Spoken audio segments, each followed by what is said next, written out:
So thank you for that amazing welcome. Yes, my parents are in awe that I do this job because when I was a child, I used to hide in cupboards at church so people didn't talk to me. So they say, what? You go and talk to people around the world and stand on stages? And yes, it still scares me silly, but I'm here.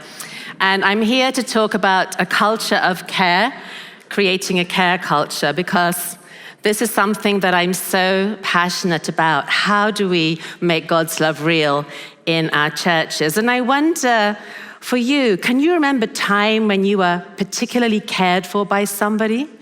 Maybe someone at church, maybe somewhere else.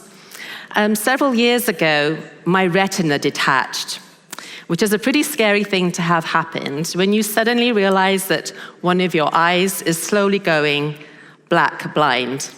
And I didn't know what was going on. I went to the hospital and they say, well, we'll have to repair it straight away so you don't go completely blind, and they did a really good job. But one of the things about having eye surgery, particularly having your retina reattached, is you have to stay awake. I have no idea why they make you do this, but you're awake while they operate on your eye. And when I went into the operating theater, I had a really wonderful surgeon, and he said to me, we have this lady here. She is just here in this operating theater to hold your hand. I was like, wow. You know, this is the NHS in England. They're short of money, they're short of staff, and they provide a person on New Year's Eve during a flu epidemic, it was before the pandemic, when they were short of staff, just to hold my hand. And I cannot tell you how wonderful that experience was, to have this complete stranger hold my hand throughout that operation. And once I got over the initial shock of what is happening to me, and I held her hand, I thought, wow, her hand is the hand of God. I can hold the hand of God here, it's her hand. And someone is caring for me at a deeply traumatic and terrifying moment of my life, a complete stranger. And that care is just incredible. So why is care culture important? Well, it's the way that God's love is made tangible. Because I can love with all my heart my husband or God or whoever. But if it's just in my heart and I don't do anything with it, how does anybody know that it's there? God's love is real in the space between us. When two people love and come together and do something with that love, it's shown, it's visible. The love is seen in the way that we interact. It's not just in our hearts. So when we live out God's love and His care in the space between us, we create care culture in our relationships. Love was not put in our hearts to stay. Love is not love till we give it away, till people can see it in the space between us. And as we've heard so many times while we've been here, Jesus says, let me give you a new command. Love one another in the same way I loved you. Think about that. That's awesome. How Jesus loved us. Love one another. And this is how everyone will know that you are my disciples, when they see the love you have for each other. And sometimes we forget in the 10 commandments that there is this new commandment, this commandment to love, which is bigger than everything. And he says, love God and love others. On these two loves, then you can hang the law and the prophets. Then they're in their right places. So what makes a care culture? Well, before we can really build and nurture a caring community, we need to understand, what does caring mean to the people who are part of the community? Because it's not just, I care about you in my heart. It's what do we do with that? What does it mean to be a Christ-centered community with Christ at the heart, His love at the heart of everything we do? My beloved friends, let us continue to love each other, since love comes from God. And this is how God showed His love for us. He sent His only Son into this world so that we might live through Him. No one has seen God ever, But if we love one another, God dwells deeply within us. His love becomes complete in us. Can you imagine that? God's love becomes complete in us when we love one another. That's awesome. We, though, are going to love and be loved. First, we were loved by God. That's the only way we know how to love, is to experience his love for us. And then when we've experienced that love, then we can love. He loved us first. So what does love look like? What does love do? Well, it does many things. Love comforts. Love accepts the other person, no matter what. Love is caring and affectionate. It shows appreciation and gratitude. It gives us their full attention, shows us respect, lifts us up with dignity, encourages us, helps us to feel safe and valued and precious, and it supports us. Love does things. And Paul told us these things. Every time he said one another, do this for one another, he was saying this is what love looks like. This is how you do the love stuff. This is how you create a care culture. And I think Paul was so passionate about that because he was planting little groups of people, little care cultures here and there, and he needed them to be sustainable. They needed to know how to have healthy relationships, because if they didn't, they would quickly fall apart. If you came to my seminar on conflict today, you would hear that 60% of the people who leave our church cite conflict as the main reason why they leave. And so we need to create spaces where people feel loved and cared for.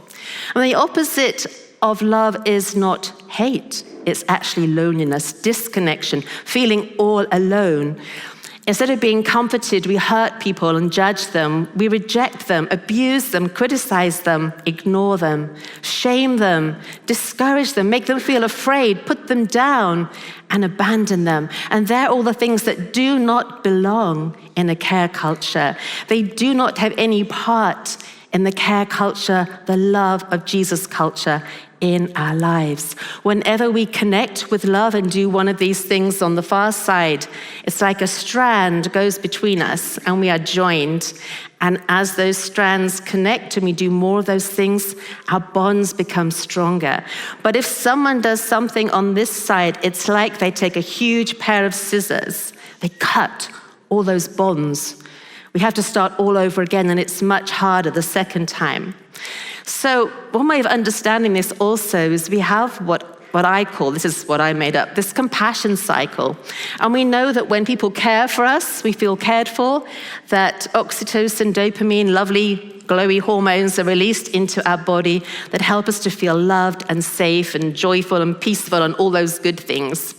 And when that happens, we're better able to care for others. We can listen to them, we can empathize with them, and be compassionate.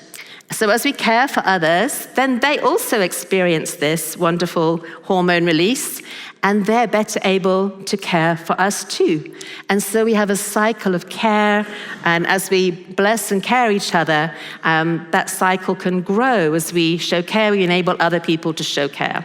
But there's also a distress cycle, and this is what happens if we do the things on this list on this side that I showed earlier. When we don't care for people, or people don't feel cared for by God and us, then their stress hormones are released, and it's so hard for them then to empathize, to listen, to care, and then they become we hurt other people when that happens with our actions and our words, because we can't really think about them. We're just thinking about taking care of ourselves, not about other people. And as we hurt people, then of course that happens to them too. So let's avoid those things that destroy this wonderful care culture that God is building within us. Paul has a quick guide to care cultures in Romans 12. I love this chapter. As a systemic therapist, family therapist, I find that the core of what I believe in is in this chapter. So we're all parts of the body of Christ, and all those parts work together to heal and care for the other parts. And we are all uniquely gifted to bless this community. When we use our gifts, the care culture is strengthened. And then after describing this caring, connected community, Paul gives us some amazing tips of what that looks like. What does the care culture look like?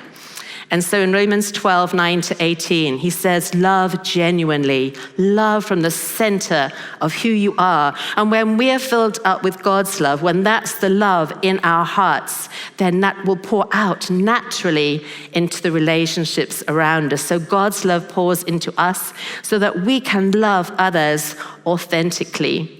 Be friends, be good friends who love deeply. So take that love and use it in your relationships to be good friends that care and pass on the care culture. Be humble and respectful to others. Make it okay not to be the number one. Help others to go first. Empower them. Don't burn out. Stay inspired. Be alert servants of the master, cheerfully expectant, hopeful, looking for the best, positive. Pray. Don't quit in the hard times. Just pray all the harder. Help others. Help needy Christians, he says. Be creative with your hospitality. And bless your enemies. What amazing care culture that is, that we can take the care we have and use it to bless those around us who hurt us. No cursing under our breath, pure blessing and goodness. And then he says, laugh with your happy friends when they're happy. Join them in their joy and join them in their sorrows. Share tears with them.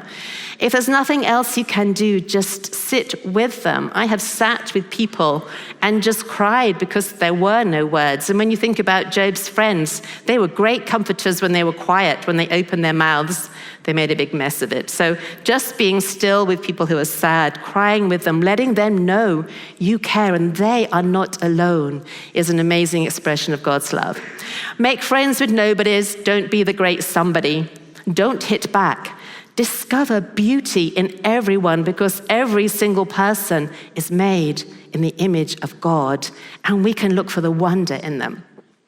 And then he says, and if you've got it in you, because maybe we don't all have it in us, but if we do, get along with everybody. Try to live peacefully with those that you can, he says. So how do we create a care culture? What are some of the principles that we can take that Paul also has given us and other writers of the New Testament? First of all, I think we need to create a safe space. Because if the space where we're caring for others, our church, our communities, whatever they are not safe places, how can we bring someone in there who's suffering and hurting? So we need to first create a safe place where our love casts out fear. People have nothing to fear when they're with us. So be confidential, have a zero tolerance for bullying. And I wonder what our churches would look like if we did have a zero tolerance of bullying. Acceptance. Accept one another as Christ has accepted you. Think about that one. As Christ has accepted you. That is how you are to accept others in order to bring praise to God, says Paul. Wow. Accepting one another. It's fine when we're all great and wonderful, but I learned about acceptance when I crashed my husband's car. And fortunately, he'd learned about acceptance first. It wasn't a big crash. I backed into a parking space, and I'm sure it was perfectly empty when I started, but suddenly there was a massive metal skip for collecting rubbish, and how it got there in 2 seconds is beyond me, but I hit it. And so I went home with a dent in the back of the car, and I said to my husband, I'm really sorry I bumped your car. And he took a deep breath. Like I could see things going through his mind, but he'd heard about this verse, and he learned that my wife is more important than my car. And so he accepted me, and that was very wonderful. Yes, give him a clap.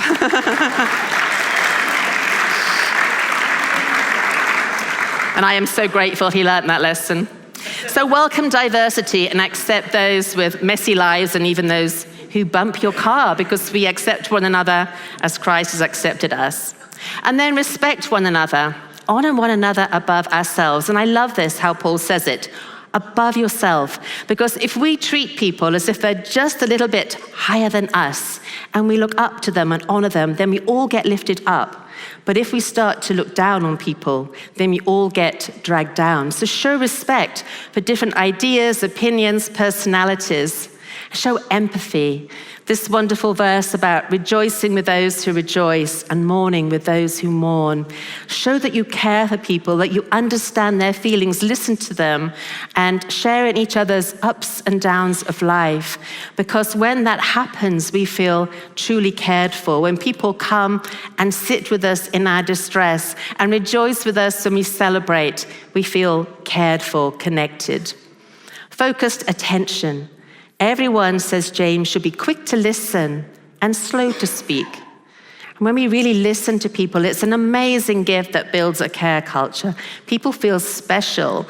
We can really hear them. We can be curious about their stories, their needs, and then we know better how to care for them when we understand what their stories are.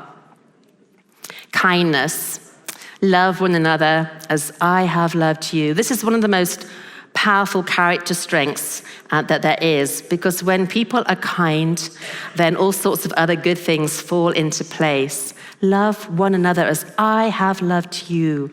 Because when we are kind to people, we create community of care culture. When we're always thinking, what can I do for someone in this community, this group, this congregation, whoever they are, right now, how can I be kind to someone every time I go to the church, go to the youth group, go to this place?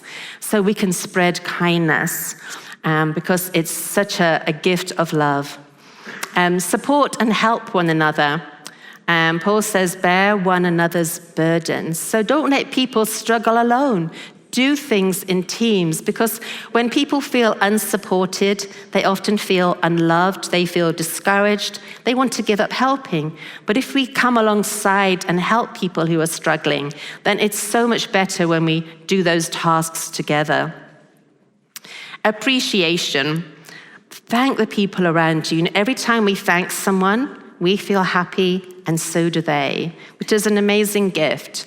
There was some research done when they assessed how happy people were when they came into a research project. So they took note of how happy they were, and then they gave them a gratitude task. They said, think of someone in your past that you really want to thank. So they thought of the person, and then they said, we want you to write a letter of gratitude to this person. So they wrote the letter, and then they said, now call them up and read them the letter. And they did this task, and at the end of this task of thanking someone, everyone was happier than when they started. And the person whose happiness had increased the most was the person who was saddest when the experiment started. So gratitude always lifts us up, gives us joy, it gives the other person joy. And did you know that the more you thank the people around you, the less likely they will argue with you? So, that's worth a try. So encouragement, let us spur one another towards love, encouraging one another, encouraging each other towards positive goals and caring for each other. Someone once called me up and said, Karen, I've just called you up to encourage you. I thought, wow, I could use a bit of encouragement. That would be really nice. When has someone called me up to encourage me before? And then they spent an hour on the phone telling me everything they thought I ought to do that I wasn't. Did I feel encouraged? No, I think that was probably the most discouraging phone call I ever had. Encouragement is encouraging people towards the goals they already have for themselves. And so encouraging one another is really helping them to reach their goals the way where they want to go and supporting them in the process of achieving their dreams. And I wonder what else you would put there. There are so many principles we could put into a care culture. And Paul was passionate about this. He really wanted people to experience love. He talks about it so often, and all the ways that we can build relationships by doing this for one another. So in the space between us, we can see the care culture, the love of God, apparent, visible, tangible in this space between us.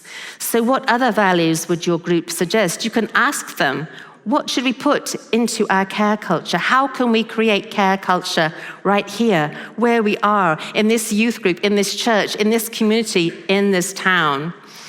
So this is sometimes what I do when I'm trying to help churches or families find a care culture. I ask people to identify the group or the relational values that will create care community.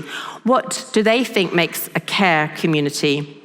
And then gather all these ideas on sticky notes and arrange them. So all the different ideas people have shared about what helps them, what is a caring space for them, we can gather together and look at together and say, these are the values that we want to have here. How will we do this? What will that look like?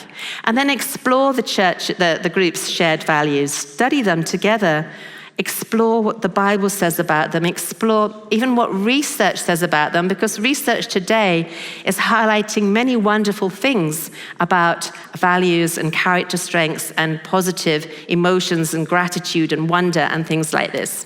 So study them, explore them, so that everyone understands what these values mean for this group. What does this look like for us? How do we do mourning with those who mourn? How do we do encouragement together? How do we do acceptance when people are different? How will we do that? How will we show that? How will we make this care culture tangible in our midst? And then list practical ways these values could be lived out in the group.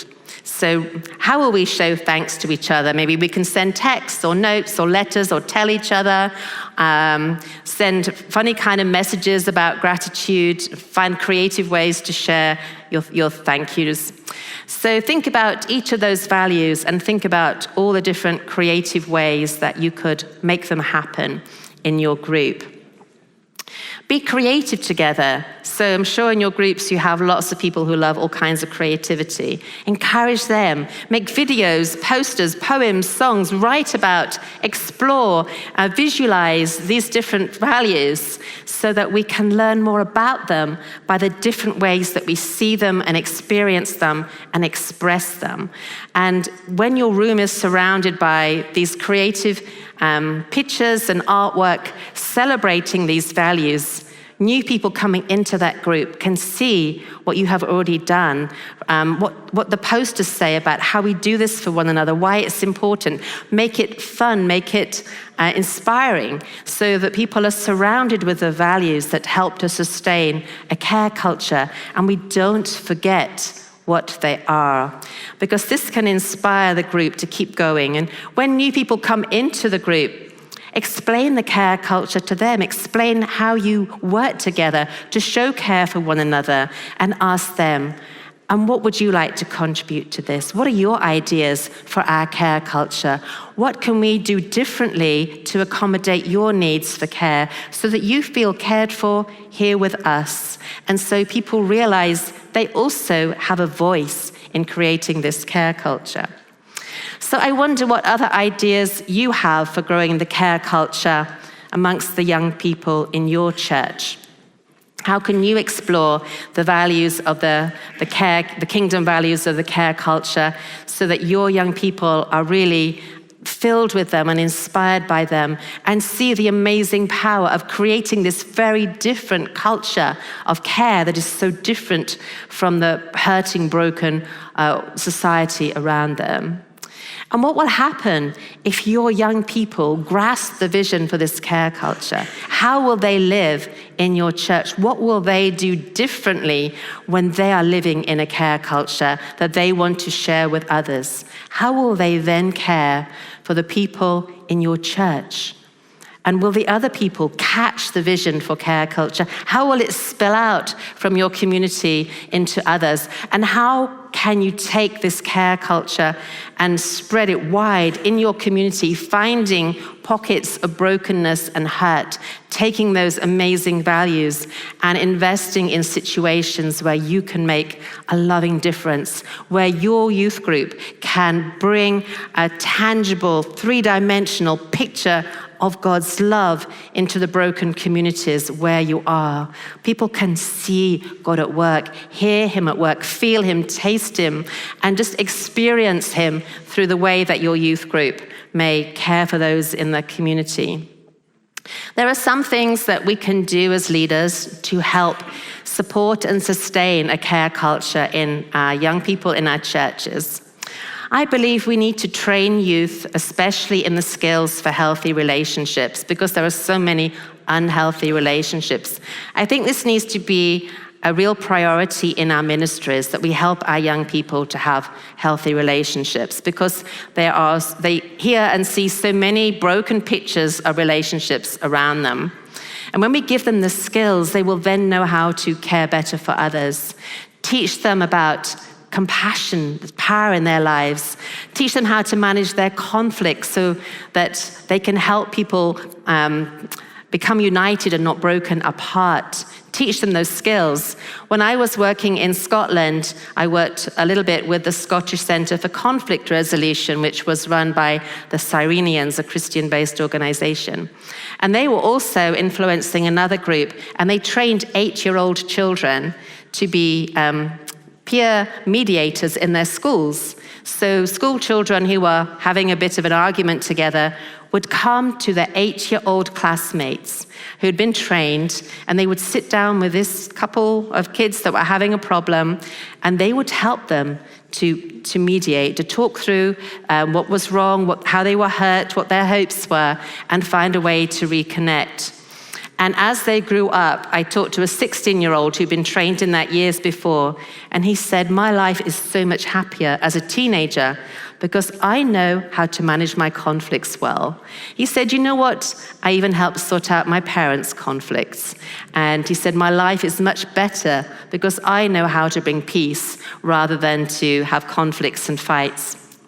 It can be really helpful if you have a bigger group to divide them into smaller care groups, because sometimes if you're all trying to care for 20 or 30 people, it's too much. People can get lost in that. So really tiny care groups of 3, 4, 5 people means they can look out for each other better and not just get lost in the bigger group. So make sure there are little tiny clusters that can care and look out for each other and help you if any of them are having any issues. And maybe each group might have a leader or a spokesperson that comes back to you if they're getting stuck. But if people are just having to care for 3 or 4 other people, it's a bit easier. And then involve your group in projects that care for people in the wider community. Help them to see what compassion looks like. That compassion gets its hands dirty, that it looks for needs, that it listens for them, sees them, and says, "What can I do to help?" And listens to the person who is needing the help so that what they do matches the needs of the person. Compassion is an incredible power that we can share through our care communities. And there's an amazing book called Awakening Compassion at Work. And I think it should be called Awakening Compassion at Church, because it's such a powerful book about how we create caring and compassionate communities. And so involve them in projects of care so they learn the skills, they see and they feel the benefits of caring for others. It's quite useful to make sure that you allocate someone who is keeping an eye on the group, who sees if someone isn't turning up very often, or someone has slipped away into a corner, or someone is looking sad or worried, or is not mixing in so well. So if you have someone who's looking out for those people while you're doing a bigger activity, they can perhaps go alongside them, say, "Hey, you okay? Do you want to talk?" And just pick up the people that might be just on the edges of your group. Because quite often young people will just kind of stop coming or move aside and not really communicate and mingle with others. So make sure that people don't feel left out. I'm actually an introvert, and sometimes I just want to go in the kitchen and hide and do the dishes for a bit. So that might be fine. Just find out if that's where you want to be and that's your happy place, then let people go and do that. But make sure no one is alone who doesn't want to be alone.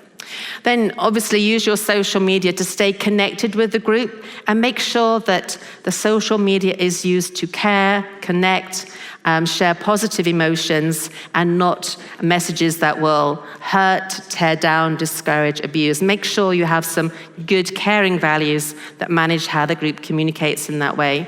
And make sure you get to know the people on one-to-one conversations so that they come to trust you. You're there to listen to their ups and downs. You understand what's going on in their life, when they've got exams, when they're stressed, so that you can match the care to the needs in their life. It's useful to have trusted leaders of both genders so that any young person that's feeling troubled can go to someone they feel comfortable with and talk to if they have a need. And be aware if you see that someone might need some special care. You might not know what to do. You're not there to solve all the problems. The Good Samaritan took the injured man to an inn where he would be better cared for than on the back of his donkey. And know there is support groups and the resources where you are for young people's mental health, young people's physical health, maybe their sexual health too. Know where to point them when they're having an issue, and be ready to go with them if they need some company in that visit. So know your support networks around and help young people to access them well. And maintain healthy boundaries around your caring for others, and let others care for you too. Don't be such a big carer that your heart goes uncared for. Make sure that you are being cared for, you are being topped up. Sometimes when I'm traveling and I need to be topped up, my husband isn't there, this is just what I do. It's maybe a bit weird, but I just imagine that I'm sitting in God's lap and he's giving me a big hug. If I'm distressed, sometimes I imagine that he puts me over his shoulder like a baby, pats me on the back and goes, there, Karen. You just cry it out. You just can hit me if you like and beat my chest with your little angry hands. I'm just here to love you until you settle down. And when my heart needs filling up and there's nobody else there, God is more than capable of filling my heart up. And I believe we need to keep going to God to have our hearts filled up with his love, to immerse ourselves in the passages of scripture about his love, to look for his love everywhere it is around us. God is loving you thousands of different ways every day, and most of the time we just take it for granted and walk past it. Don't. Just absorb it, be in awe of it, notice it and hold it and hang on to it and fill yourself up with it so you can then share love with others. So here are some ideas. You can have weekly group check-ins, just these little things where people share together in the group so you realize what their joys are, their sadnesses, their challenges, what filled them with wonder, what surprised them, a prayer request they had. These are just little things that you can do to open up conversations. And then as a leader, believe that creating a caring community is an important responsibility of yours. You're there to help shape this care culture. Explore what care culture means to the group and keep exploring it. The ideas may change and grow, and make space for that. A couple of years ago when it was New Year's, I thought, God, what should I strive for this year? You know, I know it's no use making New Year's resolutions. And as I was praying about that, it came to me, ask that your picture of my love might be expanded. I was like, wow, that's awesome. And so that was my goal, and that is still my goal, that my picture of God's love will be continually expanded. And the more that has happened, the more capacity I have to love, and it's incredible. And this understanding of God's expanding love will go on for eternity. It doesn't stop, because God's love is without limits, and the study of eternity will be his love. So look out for those who might need extra care. Listen for the expression of needs underneath the words. They may not tell you what they need. Listen carefully for those who need encouragement, comfort, support, just some appreciation, or to feel they're special to you. Listen for their needs and meet them. Be curious. Ask them what they need the most, and respond and express your care in practical and generous ways. I want you to imagine that next year your youth group wins a competition for the most caring youth group in your town. Can you imagine that?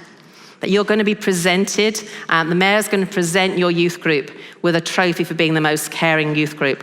What will you and your team do between now and next year to make this trophy a reality?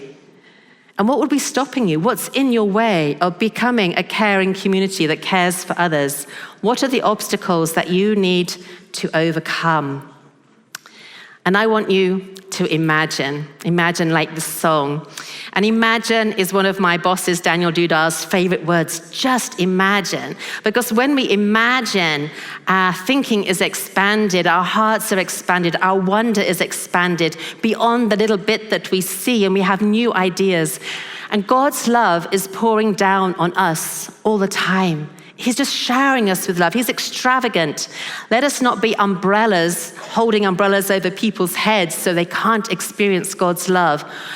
Let us be funnels that catch as much of God's love as possible, wide open, and then concentrate that love, pour it just into the places that most need to experience his love, the hurting places of this world. Because when we do that, God's love becomes visible and tangible everywhere we go, and then everyone will know that we are Christians by our love.